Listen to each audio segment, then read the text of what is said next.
So, UFC 326 is a wrap. Charles Oliveira is your new BMF champion. But you know what? The fight you saw inside that cage, that was just the beginning. The real game, this high-stakes chess match of money, legacy, and matchmaking is just getting started. The lights go down, the roar of the crowd fades, and you're left with this quiet. One man holds the belt. But it's in that silence that the really important questions start to get asked. Because what happens outside the octagon over the next few weeks, well, that's what defines legacies. It's what builds superstars and sets the entire course for these divisions. This is the real fight. This is the art of matchmaking. Okay, so first up, the new king himself, Charles Oliveira. Look, he went out there and executed a picture-perfect game plan to just completely shut down Max Holloway. But the funny thing is, in doing so, he might have just wrestled himself into a very, very tricky corner. And this quote from Brett Okamoto, it gets right to the heart of the problem for Oliveira. He fought smart. He used his unbelievable world-class jiu-jitsu to just smother Holloway. Now, fans respect the skill. Of course they do. The guy's an all-time great finisher. But a tactical, grappling heavy win doesn't exactly scream badass. Well, you know what? So if you're the UFC, you have to ask yourself, what's the BMF style move for a champion who won by not really being a BMF? The answer? Oh, it's simple. You book the absolute biggest fight imaginable. And in the UFC universe, there is no star that shines brighter, no name that sells more than Conor McGregor. This isn't just a money fight. This is the money fight. It's the only one that truly makes sense. I mean, just think about it for a second. It's a promoter's dream. You've got a superstar versus the superstar. McGregor himself has already talked about wanting this specific belt. For Oliveira, there's really no other obvious title fight on the horizon. And this one? This offers the life-changing, legacy-defining payday he absolutely 100% deserves. Can you even imagine the buzz? The fans would go absolutely ballistic for this. And here's the twist. Because, let's be real, Conor McGregor does what Conor McGregor wants. So what happens if that call just doesn't get answered? What's plan B for the new BMF champion?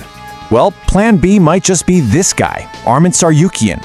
And don't forget, Oliveira lost a razor-thin, super controversial split decision to him back in 2024. Tsarukyan is hungry. He totally deserves a big fight, and while it's not the McGregor blockbuster, it is a legitimate high-level rematch with a story already built right in. It's a very, very solid backup plan. But you know, every main event has two sides to the story. So now we gotta talk about the legend, the absolute warrior, Max Holloway. After a loss like that, he finds himself at this difficult, really fascinating crossroads. Honestly, it's one of the toughest spots for any fighter in all of MMA.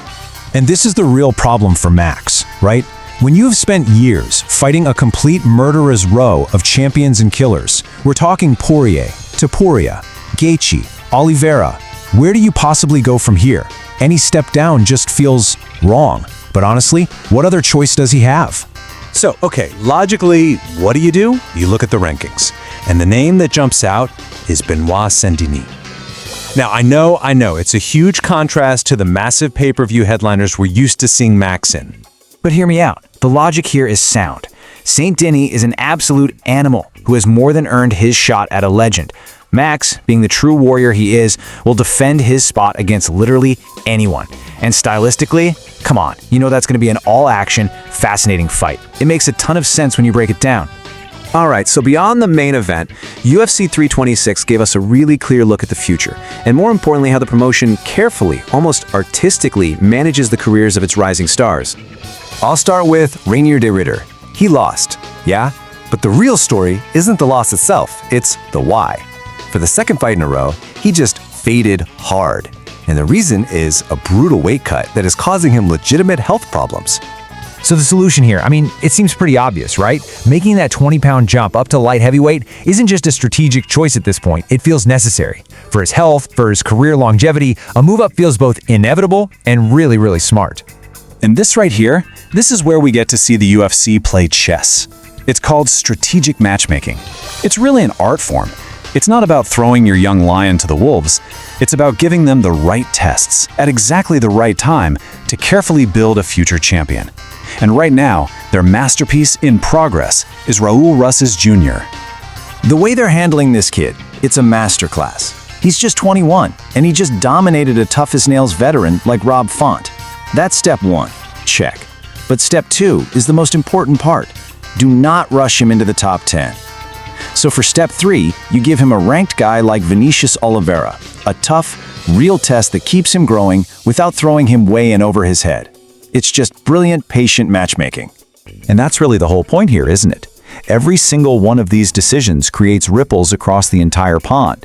It is never, ever about just booking one fight. It's about arranging all the pieces on this grand, complicated matchmaking chessboard. So let's lay it all out one last time. Here's the whole board. For Charles Oliveira, it's that moonshot at McGregor, a single fight for both legacy and superstardom. For the legend, Max Holloway, a fight with Denis will define his next chapter. Is he still a title contender, or is he now the most feared gatekeeper in the sport? And for the prodigy, Raul Rosas Jr., it's all about that careful, deliberate climb to the throne. 3 fighters, 3 totally different paths, all on the same board. Which of course brings us to one final, massive question. A tactical submission wizard now holds the belt that was designed for the, quote, baddest fighter on the planet. So what does that do to the identity of the title? After all the moves are made, the fight after the fight might just be for the very soul of the BMF belt itself.